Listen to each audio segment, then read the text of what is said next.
So looking at non-right angled triangles, we've looked at the sine rule and how we can apply that to certain situations with non-right angled triangles. Now what we have to consider is a situation where we don't have one of those matching pair side and angle combination. So if we consider this triangle above here, we don't actually have any of the angles in the triangle.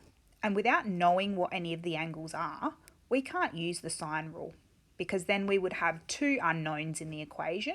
That doesn't help us find the solution to the problem. So what we need to do first here is, what we can do is use something called the cosine rule. So the cosine rule can be used in this situation where you know all three of the sides and you want to work out what one of the angles are. Or it can also be used if you know one of the angles and the two sides on either side of the angle. So we'll look at that situation in a minute.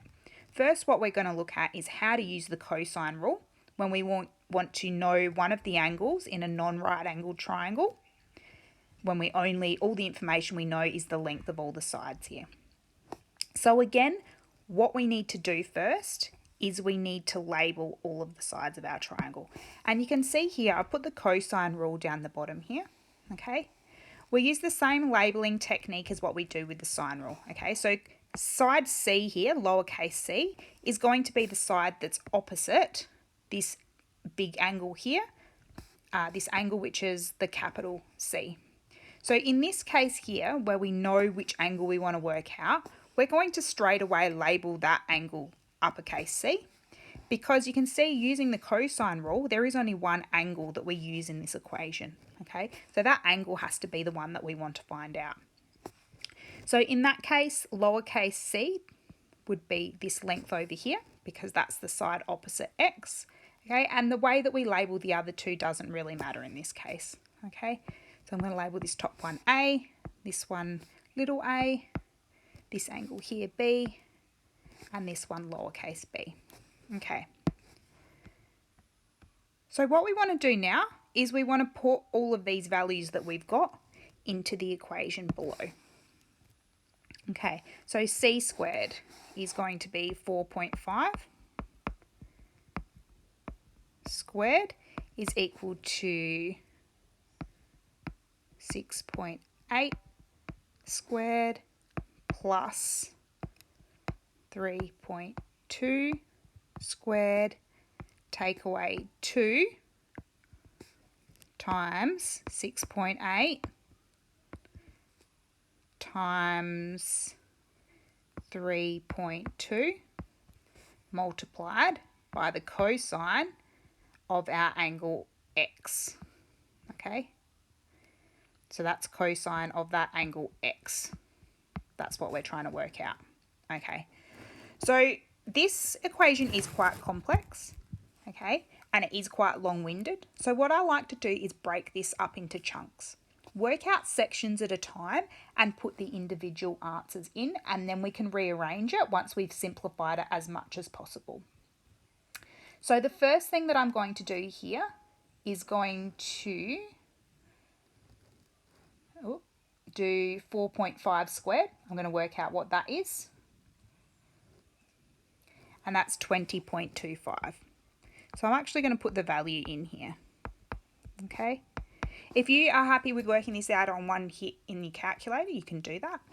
The next thing that I'm going to calculate is this part here, 6.8 squared plus 3.2 squared. So 6.8 squared plus 3.2 squared. And that part is equal to 56.48. All right. Next, what I'm going to do is I'm just going to calculate this portion here, okay?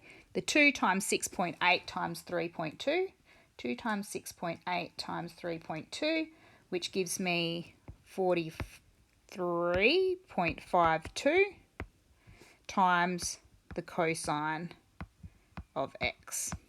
Okay, so this is starting to look a little bit simpler so that we can rearrange this now and to find out what x is. So the first thing I'm going to do is subtract 56.48 from both sides. Take away 56.48. Okay, take away 56.48. These two cancel out. Let me just move it down a little bit.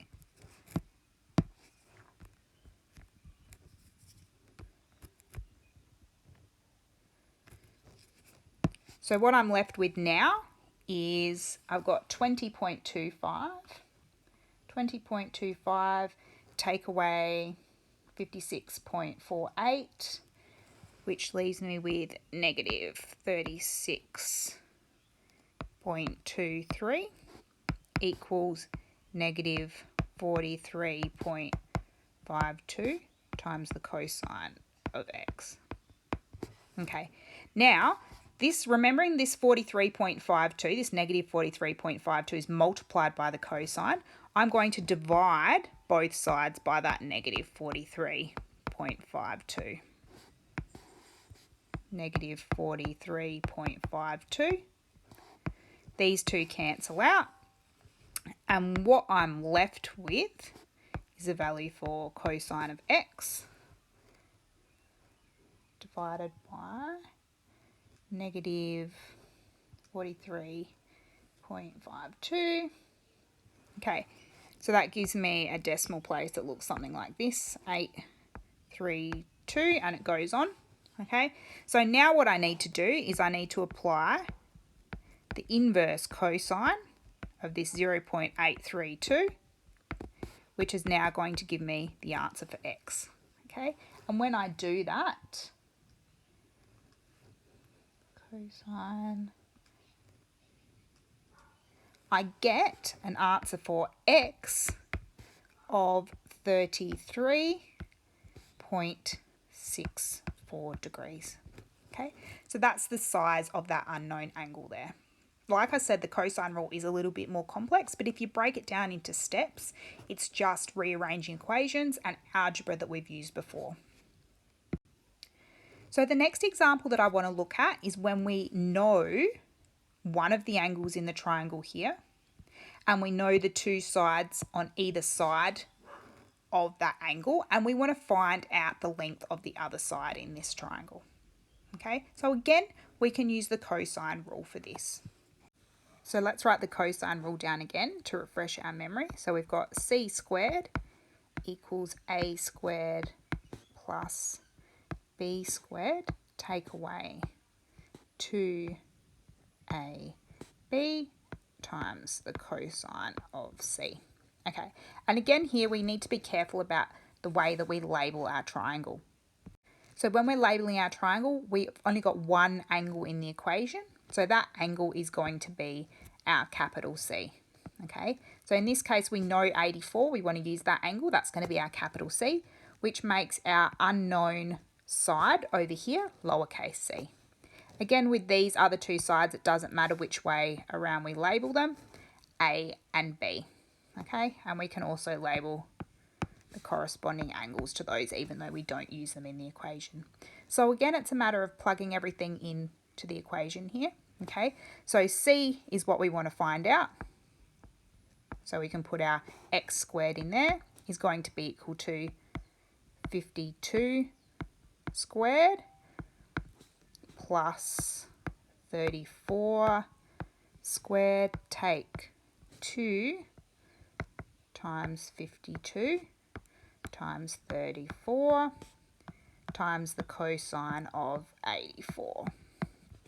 Okay, again, you can do the similar thing as to what I did for the last one. You can break it down into smaller bits and add up smaller bits at a time.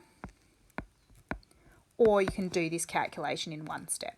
So what I'm going to do is I'm just going to do it in two parts so that everyone can see that. So if I do 52 squared plus 34 squared gives me 3,860. Okay, take away. So now I'm going to work out what 2 times 52 times 34 times the cosine of 84 is equal to, and that gives me 369.61. Okay, 3,860. Take away that last answer.